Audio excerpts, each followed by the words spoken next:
Maka sebagai tokoh agama dan pemimpin seperti Tan Sri Presiden PAS, tanggungjawab kita bukan sekadar memainkan emosi rakyat bagi orang marah, tapi bimbinglah dengan ilmu, adil dan seimbang.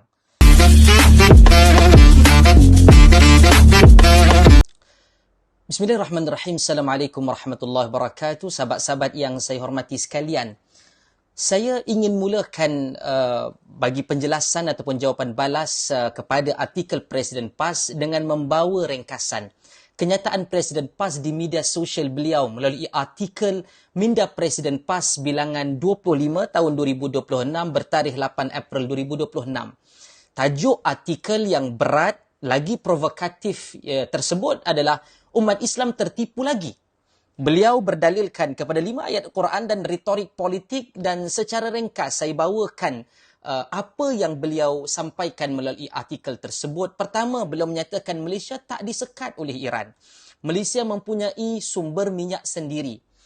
Maka dengan itu tidak ada sebab, kata Presiden PAS Tan Sri Tuan Guru Haji Abdul Hadi Awang, untuk kerajaan menaikkan harga minyak dan seterusnya. Dan jika berlaku kenaikan minyak itu bukan kerana apa yang berlaku dalam punca global, tapi kelemahan pengurusan di dalam negara Malaysia. Dan itulah saya boleh katakan 4 intipati utama kenyataan beliau.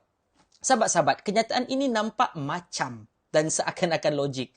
Apatah lagi datang daripada seorang ahli parlimen senior, bekas menteri besar dan presiden sebuah parti. Tetapi persoalan yang saya ingin angkat, adakah ini menggambarkan keseluruhan realiti yang sebenar atau sekadar sebahagian daripada cerita, dan cerita tersebut amat bermasalah. Pertama, kita perlu sama-sama menghormati pandangan mana-mana pihak. Apatah lagi Tan Sri Presiden PAS ini seorang tokoh agama dan pemimpin politik tanah air. Namun dalam Islam, kebenaran itu tidak diukur pada siapa yang berkata, tetapi dalil dan juga hakikat apa yang diperkatakan.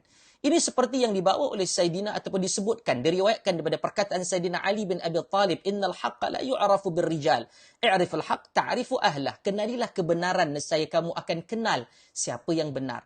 Dan kenyataan ini diriwayatkan juga oleh beberapa sahabat yang lain seperti Ibn Mas'ud, Mu'adz bin Jabal, yang membawa maksud yang sama. Dan itu dimuatkan di dalam tulisan beberapa sarjana seperti Al-Imamul Ghazali, Ibnul Jauzi, Ibn Nu'aim, Abu Daud dalam sunannya.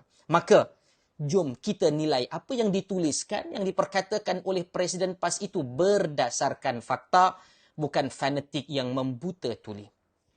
Apa yang berlaku pada realiti pasaran global, sahabat-sahabat? Isu pertama yang perlu diperbetulkan terhadap tulisan Presiden PAS ini adalah minyak bukan isu tempatan semata-mata. Ia adalah komoditi global.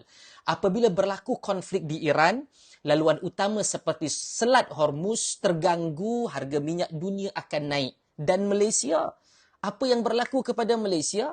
Malaysia bukan penentu harga. Kita adalah price taker.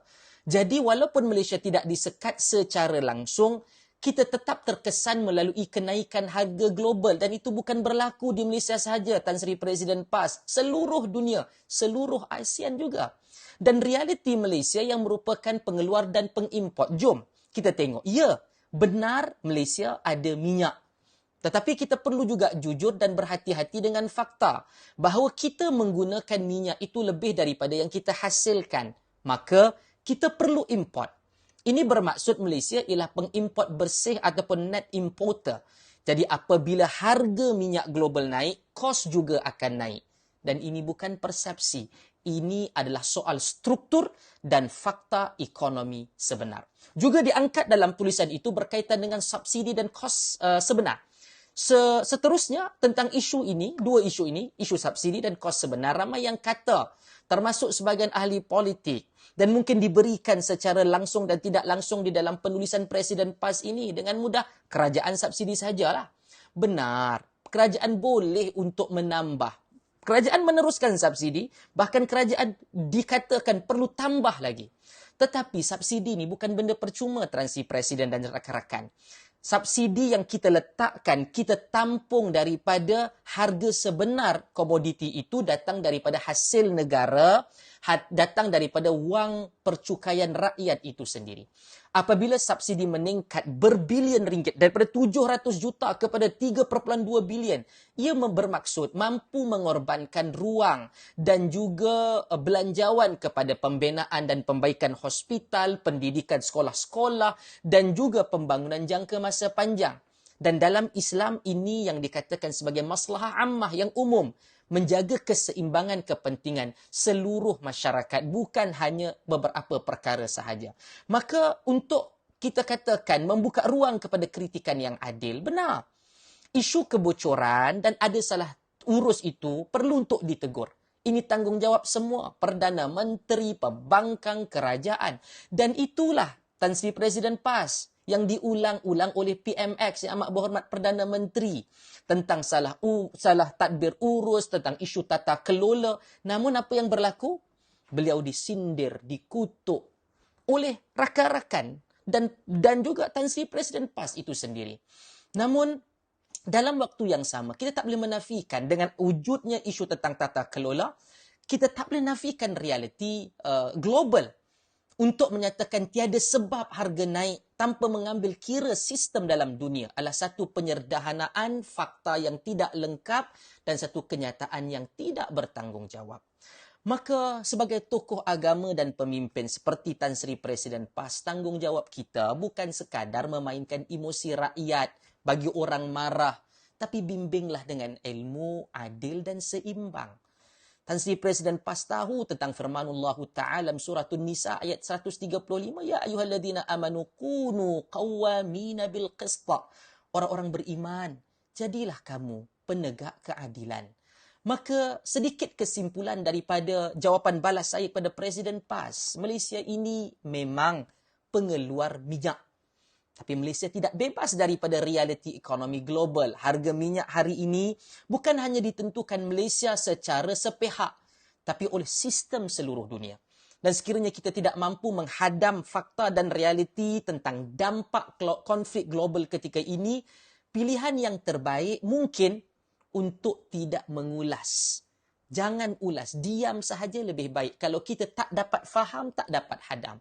Janganlah dikatakan sebahagian anak-anak moden hari ini sebagai asbun, asal bunyi je untuk terlihat adanya ulasan. Kasihanilah diri kita dan kemampuan diri kita ini. Kalau kita tidak mampu untuk tidak mempamerkan kejahilan kita daripada ditonton oleh orang awam.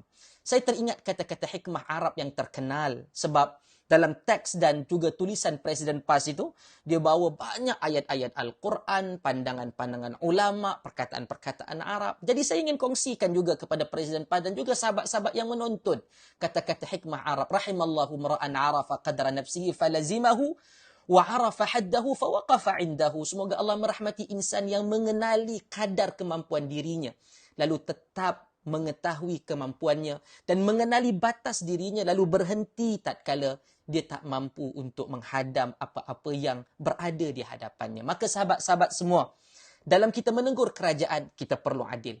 Dalam kita ingin membela rakyat, kita juga perlu jujur. Dan dalam berbicara, kita perlu berilmu. Terima kasih. Jumpa lagi.